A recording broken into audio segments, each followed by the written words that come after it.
Welcome back to the Evidence for Faith courses with Michael Lane.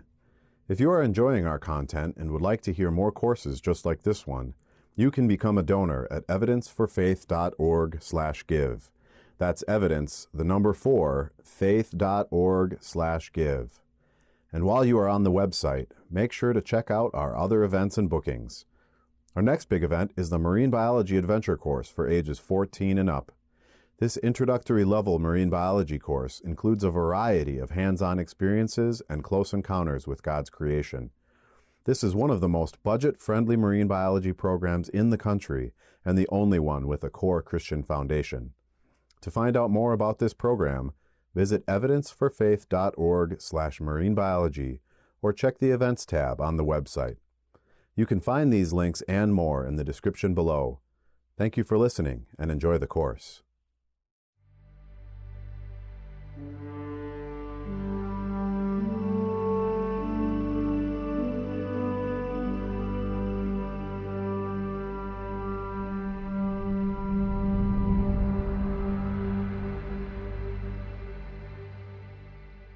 Hi, welcome to Evidence for Faith. It's your host, Michael Lane. So glad you are joining me today as we are exploring this new series called Why Are There So Many Translations?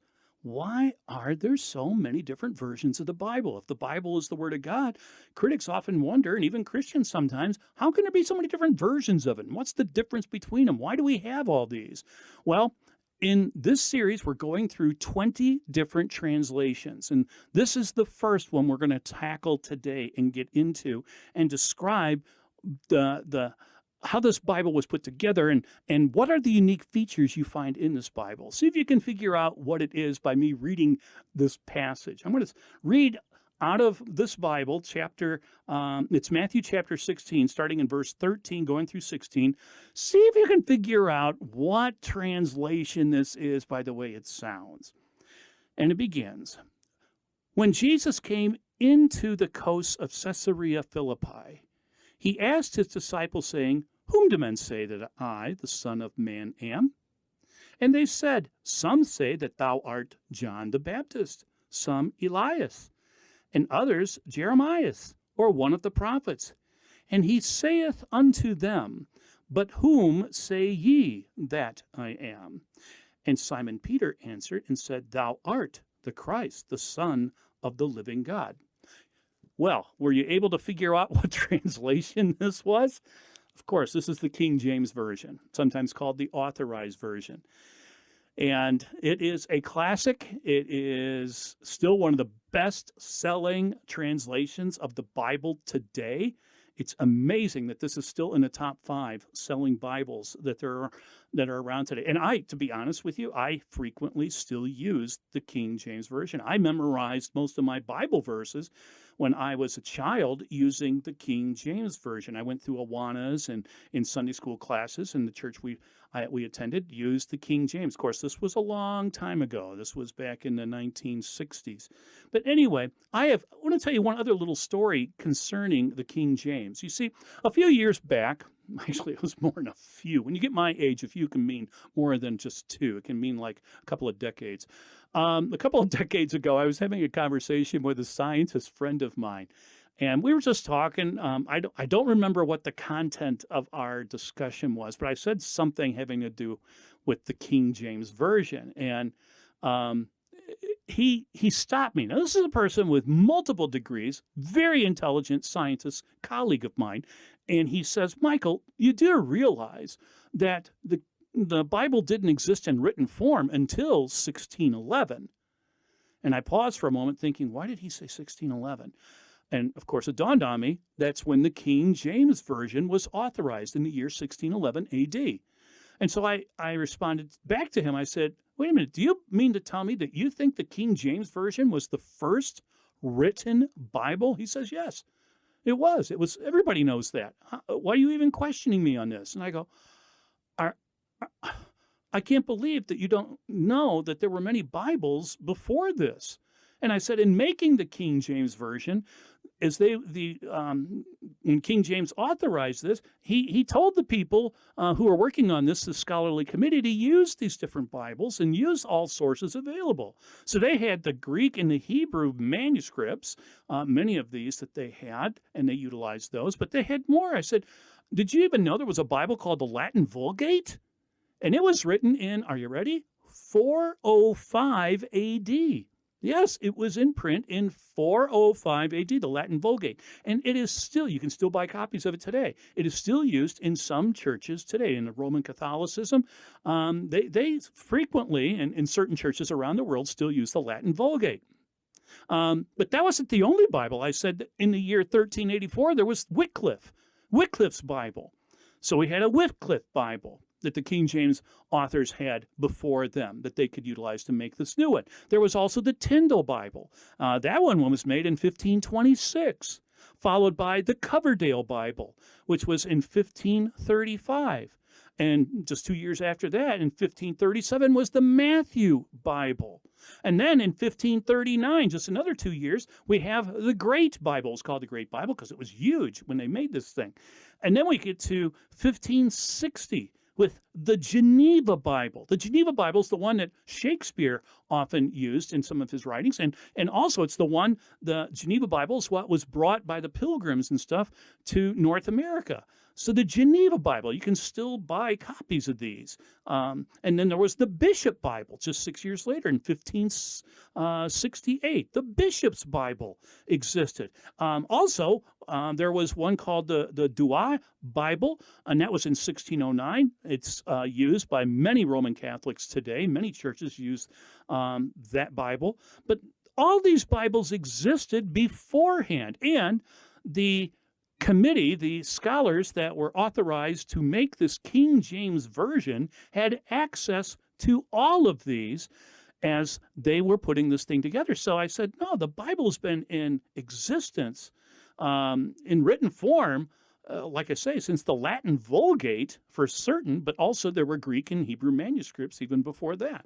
So a lot of people don't know that, I have found out, because I have, over the years, I have many, many times come across people who say to me that the first Bible ever printed was the King James, and that is so erroneous, so false. And I don't think people are saying it in most cases, and probably in all cases, out of deceit. I think they're just not educated on this. We don't cover this, it seems like, in school.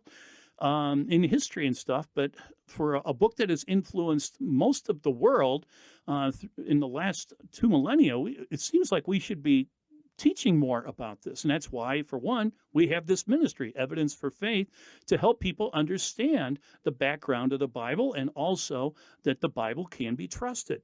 So, in this lesson, we are doing today, number one, is the King James or the Authorized Version. And as I said already, it was printed in 1611 was the year it was put together. Now, as I read that little passage to begin with, you probably noticed it's not the way people generally talk today. It's beautiful language. I memorized almost all my verses when I was a kid in King James. And I still, as I pull up verses when I'm speaking or talking with people, and they'll say something like, where's this found? Or can you, do you know this verse? And they'll ask me like, here's this verse, can you recite it?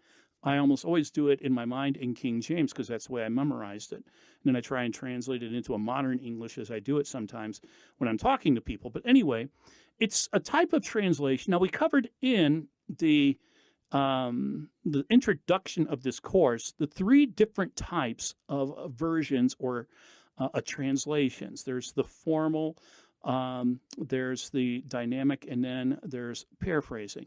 The King James Version was written in the formal format. That means a word-for-word translation. As they went through the different manuscripts, the Greek and Hebrew manuscripts, they would look at the words and try and find, using that period of time's English, the modern language of that day, they tried to find the closest English equivalent to that word in Greek or Hebrew, and that's what they used. So the thing is, this is 17th century English, and it is pretty dated, though it is beautiful. Some people love listening to Shakespeare and Shakespearean plays and stuff, and reading the King James just because of the flow of the language is so unique that it makes it, to a lot of people, beautiful. To others, it's very confusing. And because of that, if you take the King James Version, you put it on a readability test, it's going to come out to be collegiate level, like grade 12 or higher. It's not the easiest translation to understand if you're like middle school or elementary, even though this is what I memorized when I was a kid. To be totally honest with you, when I was in elementary school memorizing verses, sometimes I was memorizing verses and I didn't understand some of the words. So I was just reciting just the rote script, and that was it, without really it impacting me too much because I didn't understand a lot of times what I was saying. It's a collegiate reading. But this is what I cut my teeth on. And I still, like I say, I still use this Bible frequently today. When I'm doing Bible studies or writing lessons and stuff, I often have my King James Version sitting on my desk or booted up on my computer. Now, I will always give you the type of translation as we do this. So the time, the readability, and now we've talked about the type of translation, but let me give you the purpose. And I'll do this in every single one of our lessons of the 20 we will do. The purpose of the King James Version, it was done by King James I of England. And if you've studied British history or world history, you will find out King James I was not the nicest, most Christian person in the world. He had multiple flaws, but he had one redeeming quality, you might say, and that was that he ordered in England a new version of Scripture to be made that the common man would be able to read, and he wanted it very, very accurate. And so that's why they use this formal format of going word by word in their translation. But it was the common language of the day, and he wanted to take it out of, because before that, almost everything was like, outside of the Bibles I mentioned, a lot of Bible reading was done either in Latin and Greek. And so he wanted something that anybody could pick up and be able to read in his country. So for that, kudos to King James I. He did a few other good things, but yeah, Google him on Wikipedia or something like that sometime and just read his history. You will find out he wasn't the most wonderful ruler of England. Anyway, I will always tell you, too, and we do these lessons, where they get the translations. Well, I've already told you that in this lesson. They took it from previous Bibles, but also they went back to the ancient manuscripts as much as they could. They didn't have as many back then as we have today. Through archaeology, we have found many other copies. But they had quite a considerable amount of these things, and they put this together. Now, a unique feature, I'll always give you a unique feature having to do with these Bibles and stuff. One of the most unique features about the King James is just the beauty of the language, how it flows. And if you like Shakespearean-like language, you probably love this Bible. I know some people have told me when I see them carrying a King James, and I'm like, oh, so you really like the King James? Oh, I love Shakespeare. I was talking to a teen earlier this year who said that to me. She said, I just love Shakespeare and this Bible. I just love reading that style. And that's great. So that is like one of the most unique features about it. And also that it had a lot of other Bibles and sources that they used to put this thing together, because King James ordered a very accurate copy of the ancient manuscripts in common language. But there are problems with it that we have today. The most obvious one, and the most notable of all of these, is that the language of English that's being used here, the 17th century English, is not common. It's not a language we speak of today. Many of the words that are used in the King James Version do not convey the same meaning today as they did in the 17th century. For instance, to give you an example, the King James will often mention corn as a grain in many of the verses. Well, the thing is, that is not corn, because the grain corn is more of a North American crop, not a crop that is found in Europe or the Middle East. It was just a word that they used for grain. So it wasn't they were sitting around eating corn on the cob. It's talking, when it uses, the King James talks about corn, it's talking about grain. And there's other words in there that they're just not common language that we use today. So because of that, another problem with it, it is, as I already mentioned, it's difficult to understand, particularly for children, because it's written on a grade 12 or collegiate reading level. It is hard to understand. And as I told you, it's just because the reading level is so hard. That's the only thing that really makes it difficult.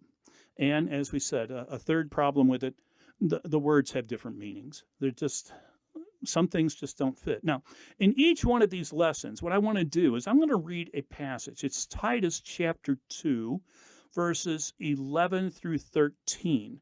Now, in each one of these 20 lessons we're going to do, I am going to read that passage as it is written in those verses, Titus 2, 11 through 13. Now, I didn't pick this totally at random. I didn't want to do Genesis 1:1 or John 3:16. I wanted to pick something that has a little bit more depth to it and a few more words in it so we can understand what's going on. So this is Titus 2, 11 through 13 out of the King James Version. It reads, "For the grace of God that bringeth salvation hath appeared to all men, teaching us that, denying ungodliness and worldly lusts, we should live soberly, righteously, and godly in this present world, looking for that blessed hope and the glorious appearing of the great God and our Savior, Jesus Christ."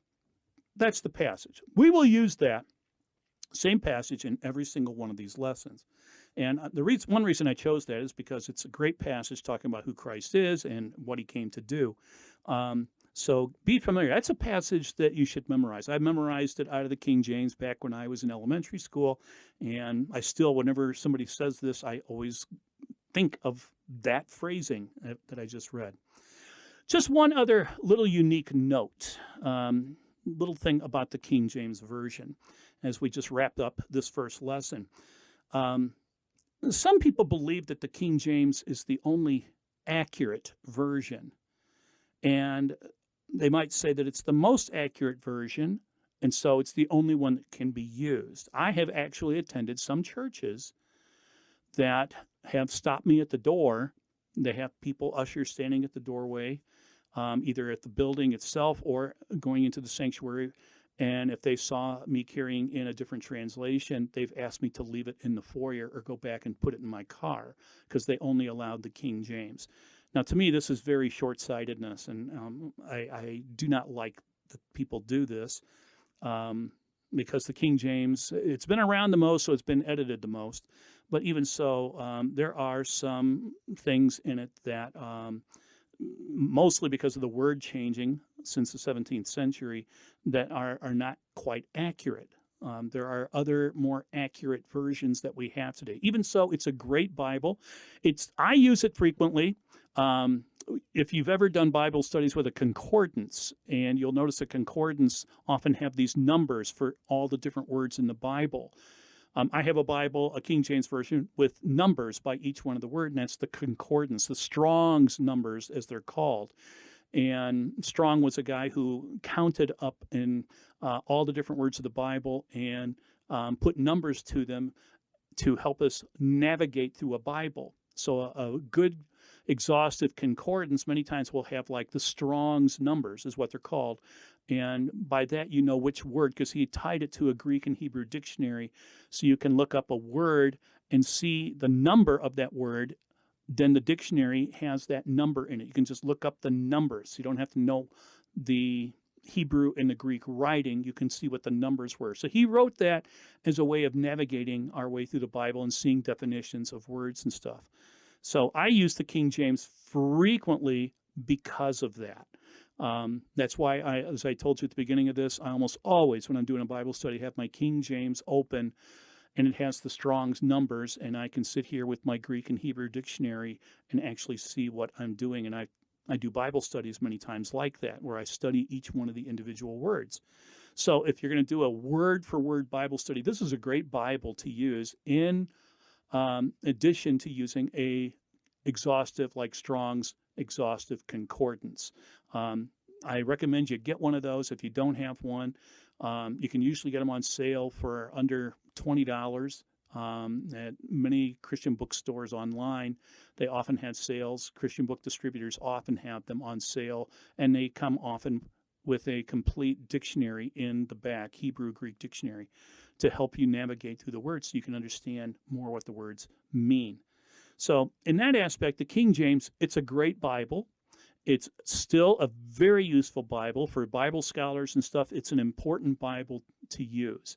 And as I say, I memorized most of my scripture has been memorized through the King James. That's the way I recall it in my mind. But I use it. It's right alongside. It's one of the most important Bibles that I use when I'm doing a Bible study. So it's a good one. It's just a little outdated. So it had to be, they eventually revised it, which will be in a future lesson that we'll be doing, talking about the New King James. But if you have a King James, put it to use. Get the thing out, and it's always good when you're doing a Bible study to compare more than one translation. So this is one that is very important. It's still good use today. Just remember that some of the words have lost their meanings. They've changed the meaning and stuff, but it's a great translation. Well, with that, that finishes our first one of these lessons, and I hope you'll tune in for some more of these as we go along, as we hit these different translations and study them. And the whole point is, as I just said a moment ago, when you're studying the Bible, doing a Bible study, I highly recommend you using more than one translation. There are some key ones that I think are very important for doing a Bible study, and I'll give you some information on those in future broadcasts. But I can tell you right now, this is one of them. I frequently use my King James, mostly for the Strong's numbers, but it's a great translation. It's been around for a long time, and it's very easy to read. And like I say, it's still one of the best-selling translations in stores today. So thanks for joining me. Love to hear comments, stuff back if you would like to comment to us. But thanks for joining me. And so until we meet again, take care and may God bless. Thanks for tuning in. And thank you to our donors who make this program possible. You can help us produce the next course by becoming a donor at evidenceforfaith.org/give, or use the links in the description. Don't forget to leave a comment, a review, likes, and shares to feed the algorithm and help others find this content. Thanks again, and we'll see you on the next episode.